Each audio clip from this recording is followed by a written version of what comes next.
Ha bevuto parecchio con altri 3 ragazzi l'ultimo dell'anno. I compagni, nel momento in cui si sono resi conto che la loro giovane amica di origini russe non si reggeva più in piedi, l'hanno accompagnata a casa dei genitori di uno del gruppo. La ragazza, dopo essersi svegliata in casa di sconosciuti in piena notte non ricordandosi nulla, è uscita di corsa chiedendo aiuto ai vicini e dicendo di essere stata violentata dal gruppo. La verità è venuta a galla solo dopo alcune ore, quando le forze dell'ordine hanno ricostruito la dinamica dei fatti. Ha fatto perdere le proprie tracce. Armida Zanon, 52enne di Concordia, Sagittaria, da una settimana è scomparsa nel nulla dopo essersi recata in centro paese a bordo della propria utilitaria, una Renault Megane di colore grigio. A lanciare l'allarme il padre della donna. L'uomo ha aspettato per alcuni giorni che la figlia tornasse, provando a contattarla più volte al cellulare, sempre staccato. Poi, il 1° gennaio, ha deciso di rivolgersi ai carabinieri di Portogruaro per denunciare la scomparsa.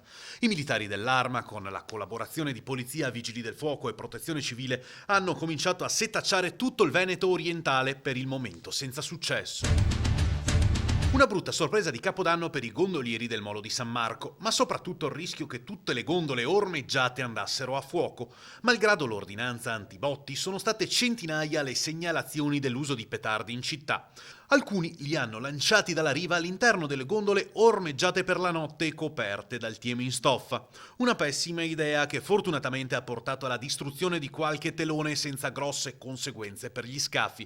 Ma il rischio è stato molto elevato perché prima della pioggia di sabato si veniva da una siccità che durava dal giorno della Madonna della Salute. I primi fiocchi sono caduti all'alba come avevano annunciato le previsioni del tempo, così il Veneto orientale, Noale e Mirano si sono svegliati con i tetti imbiancati dalla neve. Uno spettacolo però che è durato poco, appena si è alzata la temperatura la neve è stata sciolta dalla pioggia.